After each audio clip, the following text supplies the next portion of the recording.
개인들도 이렇게 직장에 취업을 했었다가 이런 고통들을 받지만 지금 자영업자에 대한 고통 얘기가 굉장히 많이 나오거든요. 사실은 예.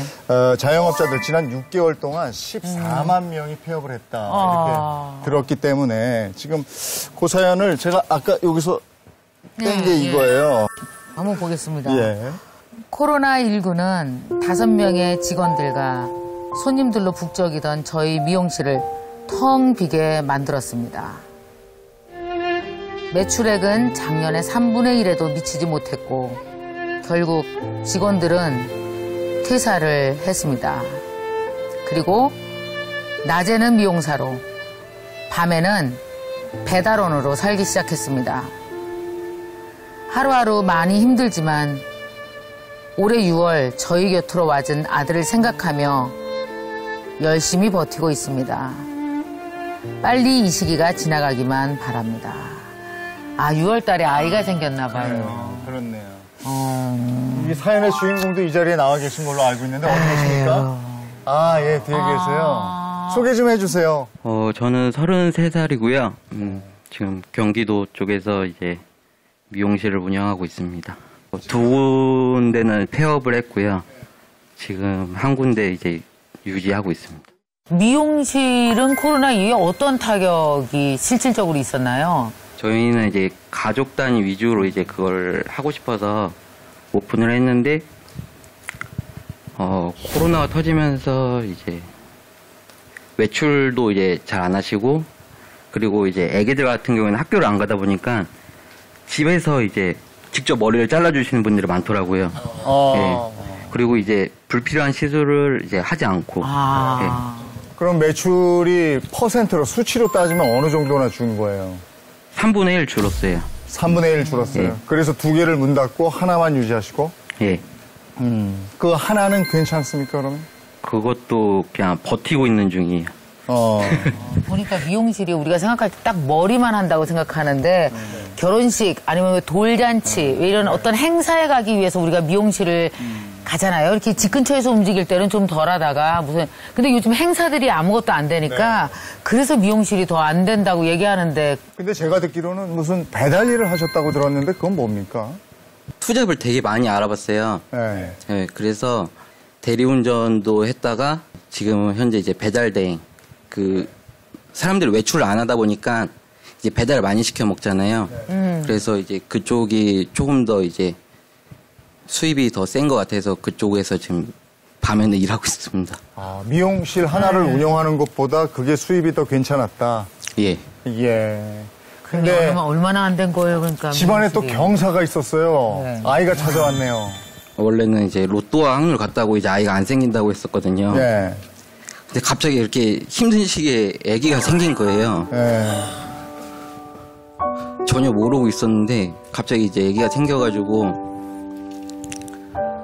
그래서 이제 제가 이제 아버지가 됐잖아요. 그렇죠. 그래서 이제 아무리 힘들어도 버티고 그냥 아이를 이제 지켜줘야 하기 때문에 지금 열심히 하고 있습니다. 아유, 훌륭하십니다. 축하드려요.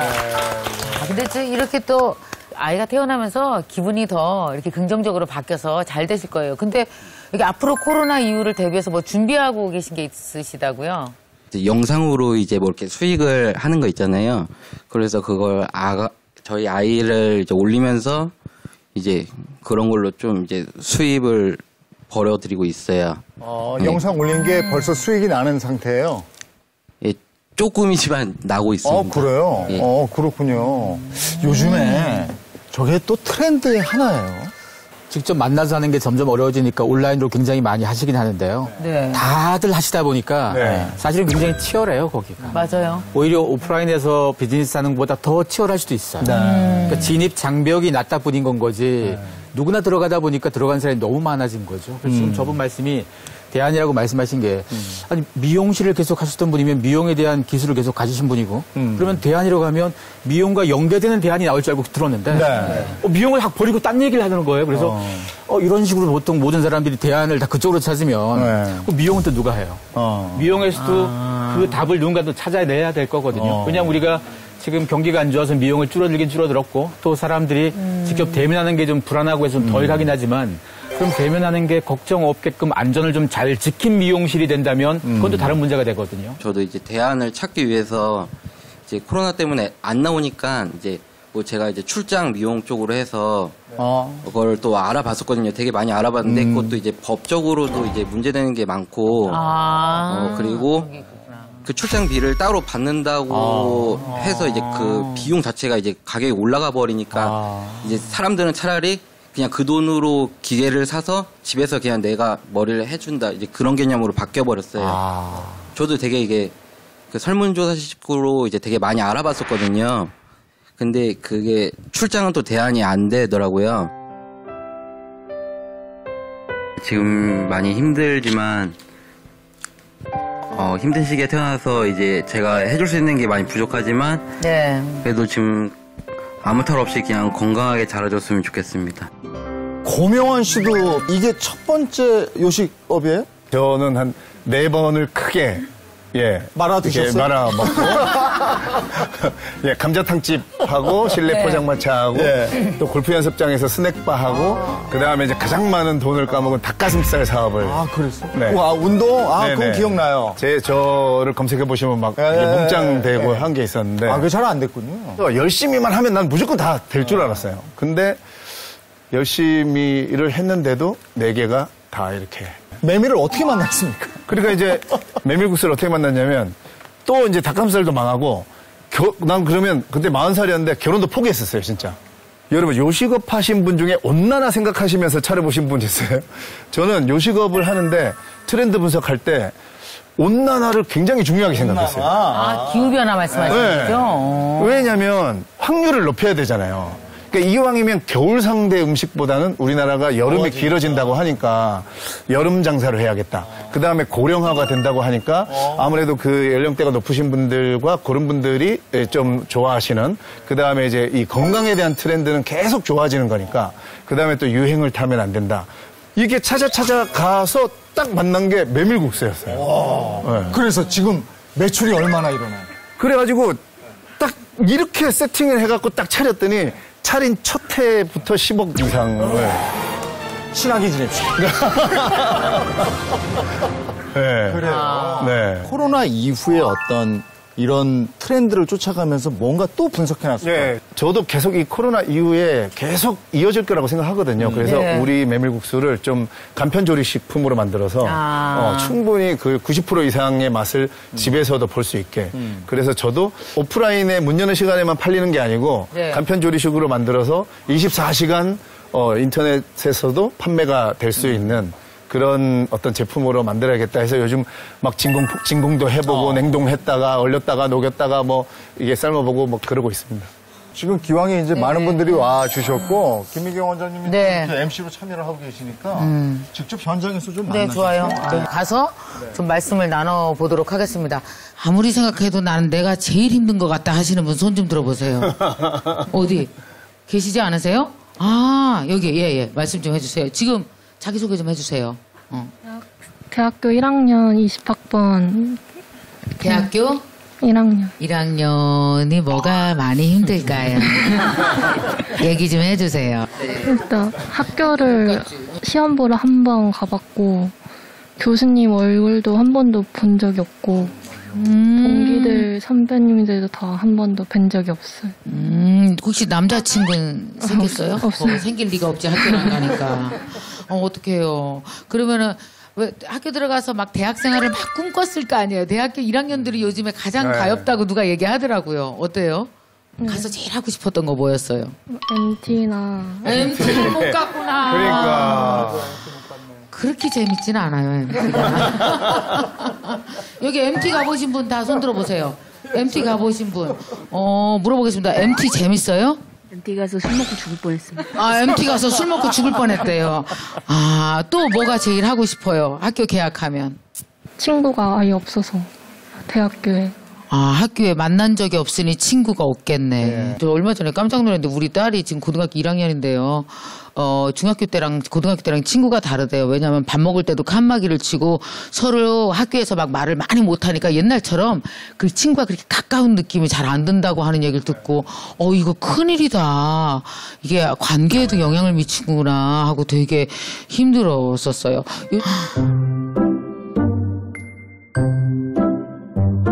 아니 뭐가 힘드나 그랬더니 아니네. 너무 힘들겠다. 그랬구나. 빨리 계약 가서 MT도 가고 남자친구도 사귀고 막 축제도 하고 이랬으면 좋겠어요. 네. 듣다 보니까 막 저건 아무것도 아니야. 내가 더 힘들어 막 하시는 분 있지 않아요? 자. 저는 이제 코로나로 남편 직장이 힘들어져서 시댁하고 합가를 하게 되었어요. 힘들었겠다. 깜짝이야. 남편 직장이 힘들어져서 시댁으로 들어간 거예요? 네. 지금 몇 식구가 살아요, 시댁에서? 지금 누구 시누이까지 저희 애들까지 해서 8. 그 힘든 얘기를 왜 이제 해요, 그래. 그래서. 네. 그래서 아직 적응 중인데, 잘 대해주시는데, 그러니까 문화가 달라서 아직 그 시댁 식구들하고 저랑 살던 생활 패턴이 달라서. 그렇죠. 그래서,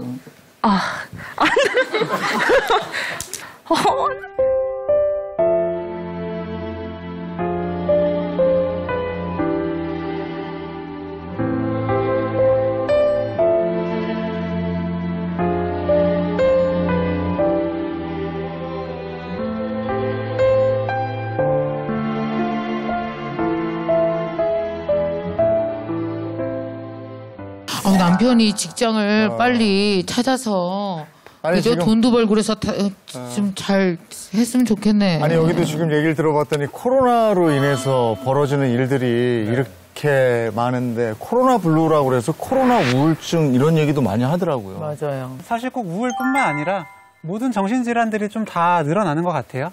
아까 이제 마스크 때문에 답답하다 하셨는데 그것 때문에 정말 공황장애가 오기도 하시고 무엇보다도 진짜 우울해 하시는 분들이 정말 많습니다. 근데 저는 걱정되는 게 우리나라가 OECD 국가 중에 자살률 1위라는 건 다 알고 계시잖아요.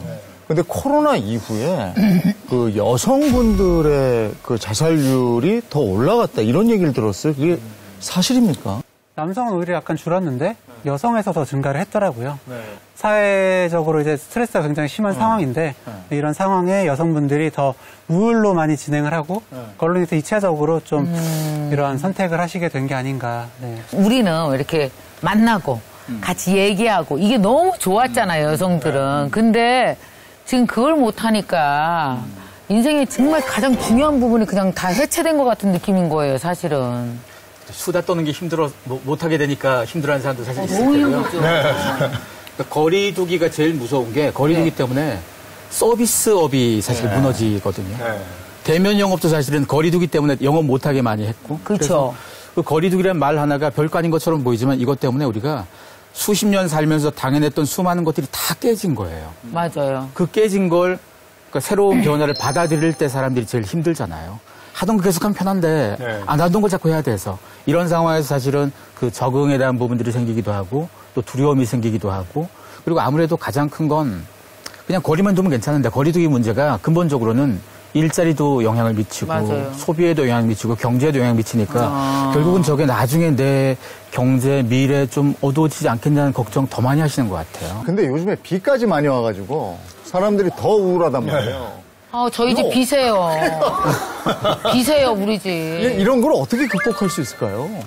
원인에 따라 조금 다를 것 같은데 일단 뭐 학생들도 이제 규칙적으로 학교에 못 가고 재택근무가 되게 되다 보면 내가 뭐 회사에 몇 시에 갔다 몇 시에 퇴근하고 이런 좀 루틴이 깨지는 게 좀 우울하게 만드는 큰 원인 중에 하나인 것 같아요. 그래서 만약에 이제 뭐 쉬는 날이든 학교 안 가는 날이든 뭐 이렇게 좀 되더라도 좀 약간 그 학교 다닐 때 그렇게 시간 계획표 짰던 것처럼 방학 때 약간은 좀 그렇게 규칙적으로 생활해보시는 게 또 중요한 것 같고요. 제 생각에는요. 가족 간 거리두기를 해야 될 것 같아요. 아니 진짜 이게 뭐냐면 안 해야 될 거리두기는 거리를 두고 떨어져야 될 사람은 너무 오래 붙어 있고, 네, 맞아요. 그죠? 안 떨어져야 될 사람은 떨어져 있는 거죠. 그러니까 왜 우리가 사실 그런 거 아니에요? 아침 8시면 애들은 나가야 돼요. 그렇지. 그리고 학교 가야지. 각자 갔다가 한 6시 되면 다시 모여야 되는데. 반갑게 만나야지. 반가워야 되는데 가족들끼리는 이렇게 아침이면 나가야 될 사람들이 다 있고. 직장에서 만나야 될 사람들은 뭐 이렇게 사회활동을 위해서 만나야 될 사람들은 못 만나는 이 역작용들이 이게 적응이 안 되는 거예요. 우리 진짜. 아까 여기 있었잖아. 세끼 차려서 힘들다. 이렇게 변화가 많을 때 근데 왜 이 변화가 잘 안 되는 사람들 있죠? 그거 엄청 스트레스거든요. 많죠. 네. 그런 분들은 어떻게 해요? 한번 그런 걸 생각해 볼 수 있는 기회를 드리는 것만으로도 저는 괜찮은 것 같아요.